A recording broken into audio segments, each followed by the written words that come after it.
सर्वसामान्यांच्या हक्काचा आवाज जागर जनस्थान।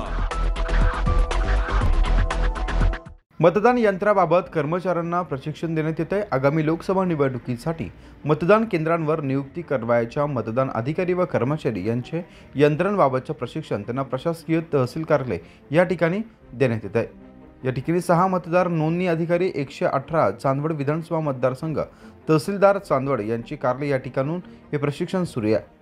प्रशिक्षणासाठी एकूण विविध शासकीय क्षेत्रातील अधिकारी व कर्मचारी या प्रशिक्षणासाठी एकूण 2000 कर्मचाऱ्यांची निवड करण्यात आली आहे। या संदर्भात त्यांना मार्गदर्शन करण्यासाठी चांदवड येथील नायब तहसीलदार मीनाक्षी गोसावी यांनी देखील या कर्मचाऱ्यांना मार्गदर्शन केले। तर या संदर्भात चांदवड तहसीलदार मंदार कुलकर्णी यांनी अधिक माहिती दिली आहे। नमस्कार। भारत निवडणूक आयोगामार्फत निवडणूक कामासाठी नियुक्त केलेल्या कर्मचारी यांचं मतदान मशीन वापराबाबतचं आणि हाताळण्याबाबतचं प्रशिक्षण दिनांक 5 फेब्रुवारी 2024 पासून चांदवड तहसील कार्यालय येथे सुरू करण्यात आलेले आहे। सदर प्रशिक्षण 50च्या बॅचमध्ये होणार आहे। दिनांक 15 फेब्रुवारीपर्यंत सदर प्रशिक्षण सुरू राहणार आहे।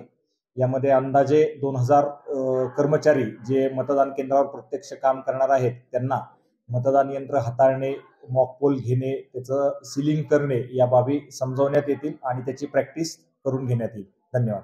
मतदान यंत्रांसंदर्भात कर्मचाऱ्यांना प्रशिक्षण दिलं जात आहे। आगामी लोकसभा निवडणुकीसाठी सर्व मतदान केंद्रांवर नियुक्ती करणाऱ्या अधिकारी आणि कर्मचाऱ्यांना या मतदान यंत्रांची संपूर्ण माहिती देण्यासाठी हे प्रशिक्षण देण्यात येत आहे। येणाऱ्या निवडणुकीच्या पार्श्वभूमीवर येणाऱ्या लोकसभा निवडणुकीत या संदर्भात अनेक कर्मचाऱ्यांना अधिकाऱ्यांना या ठिकाणी प्रशिक्षण देण्यासाठी चांदवड तहसीलदार यांच्या माध्यमातून हे प्रशिक्षण राबवण्यात आले। जागर जनस्थानसाठी देविदास जाधव, चांदवड।